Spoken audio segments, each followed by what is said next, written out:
I'm Assemblywoman Kimberly Jean-Pierre, and I represent the Great District, the 11th Assembly District in the state of New York. I'm so honored and proud to partner with Community Watch with our great host, Bishop Andy Luter, who would bring you various elected officials to discuss their platform, who they are, so you could be able to know who are the great people that represent you in the different levels of government. It's an honor for me to partner with Community Watch to help you understand what's happening right here on Long Island, right here where you live in your community. Hello friends, I am Andy C. Luter, and I want to welcome you to the inaugural production of Community Watch. Now, Community Watch is a government access program that is sponsored by State Assemblywoman Kimberly Jean-Pierre. And today, in this initial airing of this program and series, I have the lady herself, Kimberly Jean-Pierre, as our special guest. And for the next several minutes, we'll be talking to her about her life, her career, her upbringing, her path to this position in the State Assembly here in the state of New York. So let me pause ever so briefly and thank our guest for not only being here today, but for actually hosting this initiative that brings this program, Community Watch, to you on a regular basis. Welcome, Kimberly. Well, thank you. Thank you for having me. I'm Assemblywoman Kimberly Jean-Pierre, and I represent the 11th Assembly District. And as I have mentioned, this is an initiative of State Assemblywoman Kimberly Jean-Pierre, and this is one of the government access programs that's being made available to you and coming to you locally. This program is entitled Community Watch, and in this program, we will be bringing to you a series of individuals who are shakers and movers and influencers in our community that Kimberly and our community is anxious for you to know. So sit back, tell a neighbor, tell a friend that Community Watch is on the air, and we are certain that the information that we have gathered for you and that we will be sharing with you will be impactful in terms of the quality of life here on Long Island. So let me begin here, State Assemblywoman. You've kind of made history here locally, but before we get to that, we want to talk about you. I don't want to make the assumption that our audience is already familiar with you. So let's talk about background. With a name like Jean-Pierre, it has this kind of French twang to it. Yeah. So talk to us a bit about background and history and how you got to this point. Sure. My parents are Haitian born, migrated to the United States in their younger age, 16 for my mom, and my dad was in his 20s, and I was born in Brooklyn, and I attended Brooklyn College, Medgar Evers, Brooklyn College, and I came to Stony Brook University to pursue my graduate in public policy. My brother was a graduate from Stony Brook, so influenced me. He was like, he's the Stony Brook family mascot. Got everyone to come to Stony Brook. And I never left Long Island. I've been here ever since. I was born in a family that we discussed Haitian politics, but we were always known to, you got to go vote for the United States president. But when I moved to Long Island and I internship is what started my whole new career path. I interned for a woman by the name of Marsha Lawfer. She was the chairwoman of the Democratic Committee out east, and I fell in love with the local process. Didn't realize how much local people have an impact on our lives, and ever since then, I interned for Ellie Mistal, God rest his soul. Yes. At that time, presiding officer Dwayne Gregory was his chief of staff, and I was navigating Long Island from out east to Amityville, and I moved to Melville my second semester, Stony Brook, and then when I graduated, I moved to Wheatley Heights, and I've been here ever since. Ah, okay. So let's talk about this, because you've had the extraordinary experience of living both in an urban setting, like Brooklyn, having grown up in Brooklyn, and then there's this shift to Long Island. And those of us who are from Long Island, we know that the culture in New York City is quite different than the suburban culture that's on Long Island. Can you talk about the difference and how you negotiated those two cultures in growing up? Well, for me, and growing up in the city, I had access to transportation. As a kid, I can get on the bus, I can get a job, and and my mom can call me, and I'm on the B35, I'm on the Q train. And shifting here to Long Island, kids my age at that time don't have that same opportunity here, and you see that there's a roadblock to why we have such a large percentage of poverty here on Long Island. And whereas in New York City, those poverty is integrated into wealth. Where you have pockets of wealth on Long Island, you have pockets of poverty, but you really can't find that in New York City, because you may have blocks, we used to call it blocks, but not larger communities of poverty, because we had transportation. Transportation is a huge thing for me as a kid growing up in New York City. And I really didn't I grew up with kids that didn't look like me, maybe a few blocks down in Crown Heights. But I did go to a predominantly black school, and similar to districts that are here, but we were able to come out of that if you went home. You were able to get on the train, you were able to travel, you were better exposed as a kid than we are here on Long Island because of transportation. Okay. What high school did you go to in Brooklyn? I went to Tilden High School. Tilden High School, Yeah. okay. I have some dear friends who went to Wingate, and so when you talk about Crown Heights, that immediately kind of brought back those memories. When you got to Long Island, obviously, again, the culture is different. Transportation is not as accessible. What was the adjustment for you? What was the attitudinal and the mental adjustment that you had to make moving from one place to another? Well, I had to first navigate a community. For instance, when I moved to Wheatley Heights, I took in my brother and sister. A lot of people don't know that my mom had some financial issues in New York City, and I adopted my brother and my sister, not legally, but I was their guardian. They came to live with me, and I had to navigate, where do I move for a school district for them. So at a young age, in New York City, when you graduate, on your application, you get to choose your 5 top high schools that you want to attend. But here, you have to go to school where you live. So if you come from the city, and Long Island has a lot of transparent people from New York City that move here. But if you live in New York City, you can go to any school, really. Sure. But here you have to you go to school where you live. So I had to find a community where my brother and sister would be able to go to a school district that, that's better than in New York City, or a good school district, what we call Long Island. So that was one shocking for me. And being able to afford in a district, living on Long Island is expensive. And having as a young guardian, having 2 kids that don't drive, being able to drive them all around was another thing too. Being a chauffeur to 2 teenagers was not easy for me. But I fell in love with Long Island. I fell in love with parks. I fell in love. Each community had its own park. You have to, some places in New York City, you have to travel to get a good park. Every community has a park here. I love that I could find a parking anywhere. That's what I love. And not have to be an arm and a leg for parking. Right. And I lived across the street from a firehouse in New York City, so I love the peace. The quiet, sleeping at night. But I fell in love with the people too. I made some really great friends, and I found that I had family here, and I never left. So, State Assemblywoman, let's talk a bit about this, because you've had the unique experience of going to Everest College, and then Stony Brook. That is about as different and as divergent as it can be. Talk a bit about what your educational experiences were like in both of those institutions.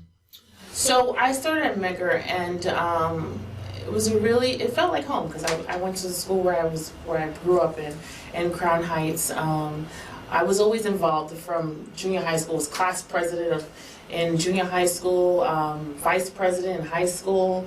I was always part of some organization. And when I went to Megger, I actually was part of the National Society of Black Engineers. We started a chapter there.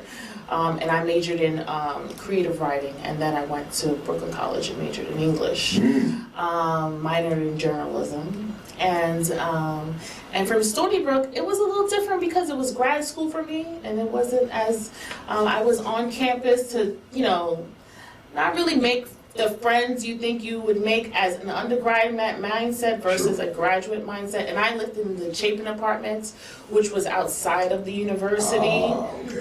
by the hospital. It was a great experience. I made really great friends. But I also got an opportunity to navigate and get my driver's license and my car on Long Island. Okay. I remember walking on 25A, going from the bank. Walking on 25. Going from the bank to the dealership, and everyone's like, what is this girl doing? Because I needed a car. I couldn't navigate anymore. I needed to get around. But I think New York City has given me the mobility to be able to not be stuck, to get up and go out and do what I have to do no matter what. But I also think that's from your family background, too, what your family expects of you.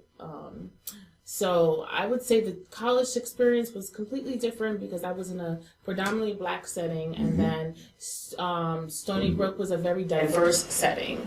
You had a lot of kids from Asian kids, Caribbean kids, Caucasian kids, all studying in one facility.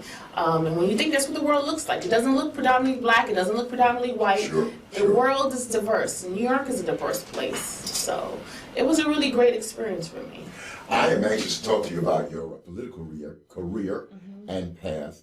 But before jumping to that, I want to spend a little time talking about family. Now, we didn't know, and thank you for your transparency and your honesty about your raising of your brother and sister. So you've talked a bit about family already. I want you to talk a bit about your family, because I know that's something that you're very, very proud of, and every parent enjoys talking about their family. So I have a 4-year-old daughter. By the way, my brother is 23. He still lives with me. Yeah. But my daughter's 4 years old. Gianna, she's a breath of air. She's a breath of fresh air. Being an actual parent versus being a guardian is a different feeling. Growing, I have a different outlook in life now as a mother. What I want her to see and to be able to navigate life. And my partner, her dad is great. We live in Wheatley Heights. We bought a home about 3 years ago, almost going 4 years. And we love Long Island, and we're excited to raise our daughter, hopefully more to come. Okay, all righty. Now, you talked about public policy being your graduate level studies. And that obviously opened the door to a path into politics. And so we want to talk a little bit about that in terms not where you are now, but where you started out. What was your first political job, and what was that like? So I interned, my first political job was with martial law firm. Yes. So I was still at Stony Brook University, and it was 2007. It was the Brookhaven local campaign. You had people like Ed Hennessy running for, I think, state assembly, and re-electing, at that time, Brian Foley for supervisor. And I not only was an intern, I was hired on that campaign. And I met people like Chuck Schumer, Hillary Clinton, and they would come and they would support these local and state individuals that were running. But just to hear their platform and how great of an impact they had on education, parks, roads, and we think, coming from my background, that you go and click the lever for a presidential person. I was really intrigued in how, because I actually went to study public policy because I wanted to go back to New York City and be involved with Board of Education, because I thought our school system was failing our kids. Sure. I remember sitting in a classroom of 40, one leg in, one leg out, because the classes are oversized with kids, and you had teachers who couldn't control a class of 40. One person controlling a class of 40 is high school kids, nearly impossible. They control one, right? So when I went, it was just faith. I still get involved in education. I sit on the education committee.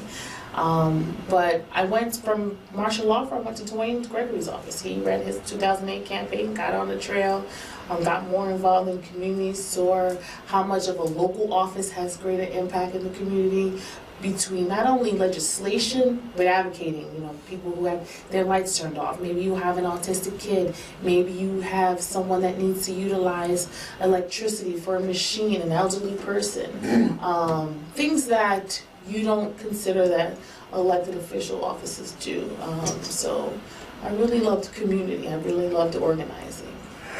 Friends, for the last several minutes, you have been watching and listening to State Assembly woman Kimberly John Pierre. My name is Andy C. Luter, and I am your host for Community Watch. This is a program that is sponsored by State Assemblywoman John Pierre, and we come to you on a regular basis because we want you to know the individuals who are impacting the quality of life here on Long Island. We're having this dynamic conversation with State Assemblywoman Kimberly John Pierre, and we thank you for your time and attention. We're sharing with her. She's talking about her past, some things that she's been involved in, her education background, career, and even family. As we go back to that, State Assemblywoman Kimberly John Pierre, that's not something that happened overnight.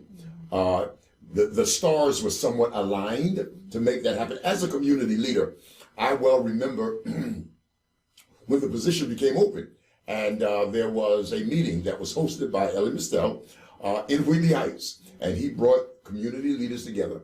And he did not ask us what we wanted to do. He told us that Kimberly John Pierre was going to be the next representative on the state level to represent us. Now, that's what we were given. Tell us how that happened from your perspective. Yeah. So, first, I want to thank Eugene Burnett. He is an amazing, amazing guy. And whenever I have conflict, I go to him. He's one of the first African Americans to actually move to Wheatley Heights across the tracks. So I was actually working at the Wyandanch Resource Center. I was a director, worked for Town Supervisor Rich Schaefer. I was there for about 1.5 years. And Bob Sweeney, people found out that he retired. He was a great leader, still is an amazing friend and mentor.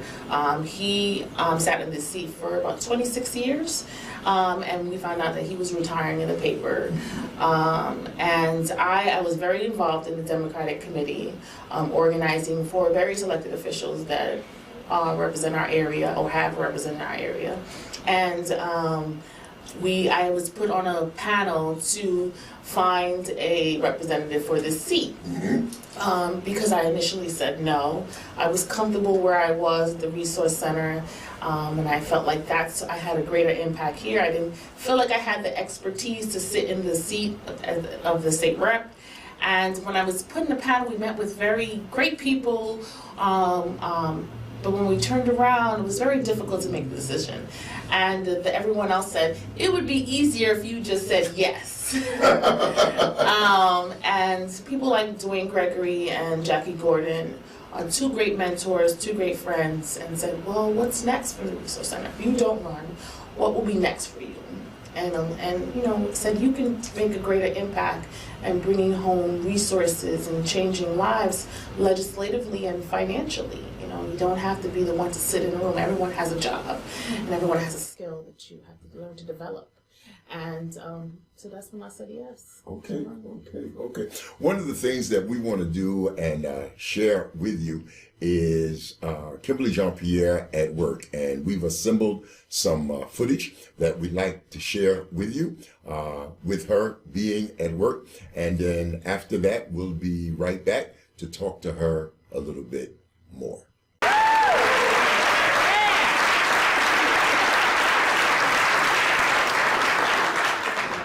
I think you're in trouble, Reverend Malone. He went out of order. But I do want to say, it's a pleasure here to sit next to my friend and my colleague, Dwayne Gregory, who gave me a start.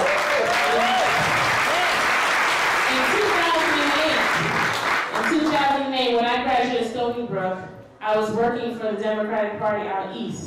But Dwayne Gregory, when he ran in that special, he believed in young people. He believed in his community, and he believed in me.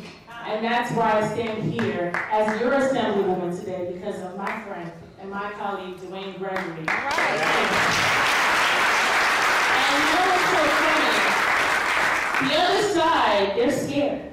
Because for 2 weeks, in certain communities, you have my big billboards, Dwayne big billboards, and today I was driving down Straight Path, and I saw Peter King. I said, man, He's scared. He's scared. You know why? Because we have someone qualified and we have someone ready to serve the people the way we need to be served.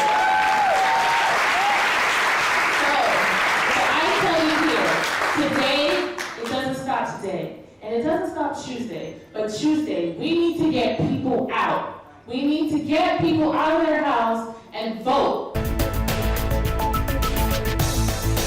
Hi, I'm Pat Halpin, and welcome to this special Albany edition of Meet the Leaders. We've been joined by New York State Assemblywoman Kimberly Pierre. Kimberly, it's great to have you. I should call you Madam Assemblywoman.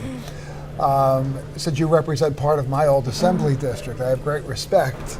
Well, thanks for having me, and Happy New Year to you, too. Happy New Year. Yeah. So this is going to be a different year for the state legislature. The Democrats have taken control of the Senate. There are 6 Democrats representing Long Island from the state Senate, and as you know from your years of being here, it's really all about the majority and the minority. That's right. And you got to work together with the majority. So talk to me about your priorities. So it feels like already it's going to be an exciting year. We've already talked about our priorities that we're going to be doing the next few weeks. I'm looking forward to, as a new member of the Education Committee, looking forward to making some changes on education on Long Island as we send more money up to Albany, and a lot of our districts get shorthanded in education. So continue that fight. What about the whole decoupling of these standardized tests with teacher evaluations? It seemed that was a huge distraction from the work that teachers and students need to be doing every day. What are your thoughts about that?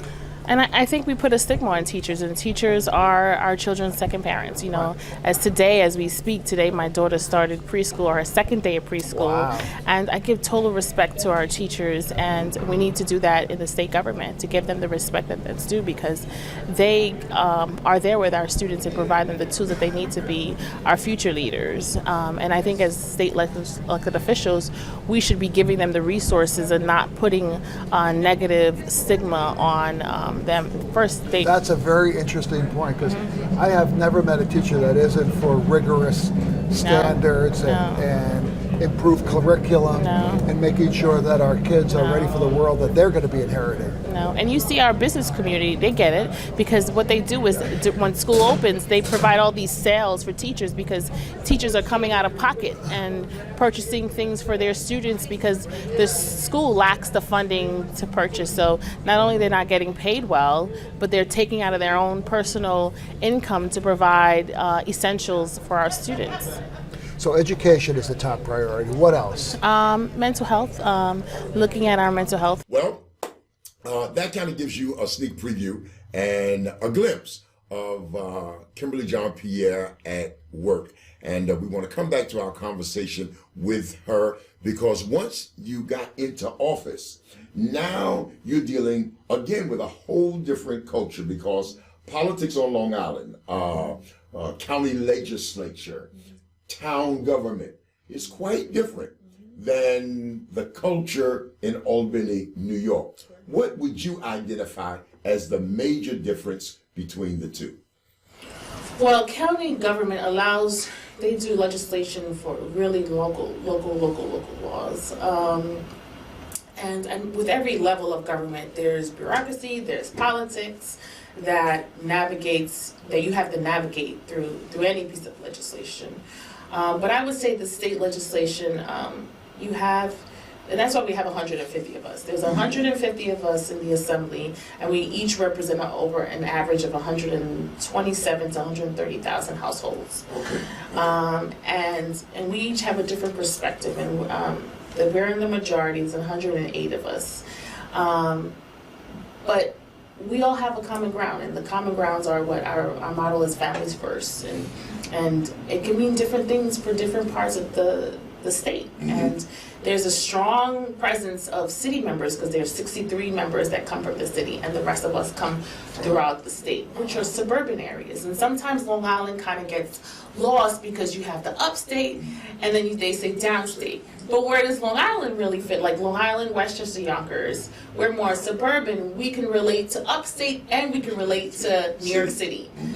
So sometimes it becomes very difficult, and you have to be persistent to remind that Long Island has a presence and has issues and has concerns, and there are people that represent Long Island. So you have to be a really strong leader on Long Island to represent your district in the state assembly.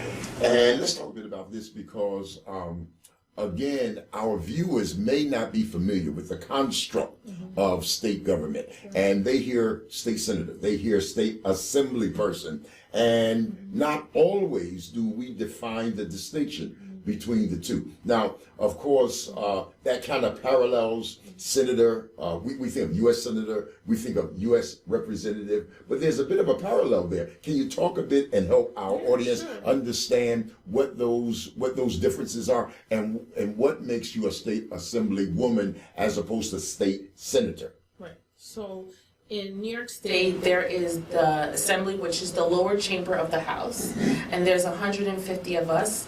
And in the Senate, there's 63 members that represent double the population that we represent.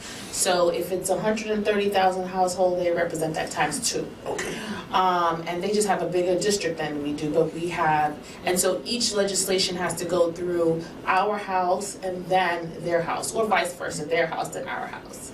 And then we have the governor who it's the executive branch of the state. And in each house, there's a leader, and there's a minority leader, and there's a majority leader. And my leader is Speaker Carl Hastie, and in the Senate, there is Andrea Stewart Cousins. And we're both the Democrats are both in the majority in both houses.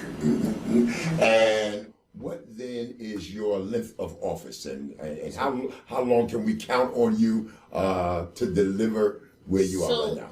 In the county, it's 12 years.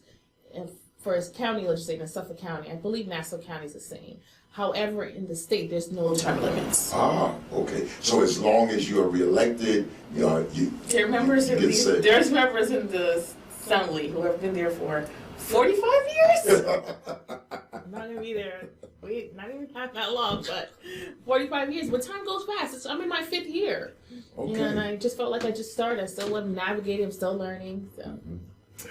Well, friends, again, I'm Andy C. Luter, and this is Community Watch. It is a program that is sponsored by State Assemblywoman Kimberly John Pierre. While I'm singing that, we want to be politically correct. So is the title State Assemblywoman or State Assembly Person? Right now. There's no, I mean, I mostly say a woman, but there's people say member, people say person. It's usually assemblyman, assembly person, member, or woman, either or. Okay.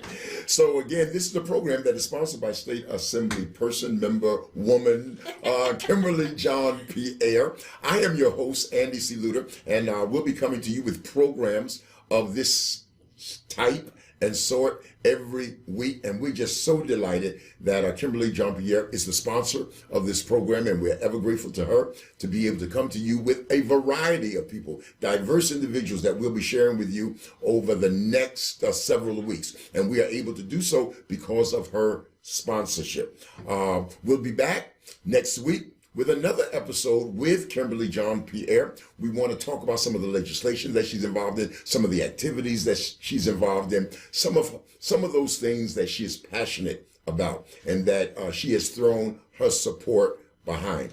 Until then, do remember that we're here as an advocate and as a voice for you. This is Community Watch. I'm Andy C. Luter, and your sponsor is Kimberly John Pierre. Hi, I'm Assemblywoman Kimberly Jean Pierre, and I represent the 11th Assembly District. I hope you had a great time watching Community Watch, and I hope you were able to have a deeper understanding of the various elected officials and know who they are, and got a chance to meet them throughout the different segments of shows with our great host, Bishop Andy Luter. Keep looking out for your local elected officials and stay informed.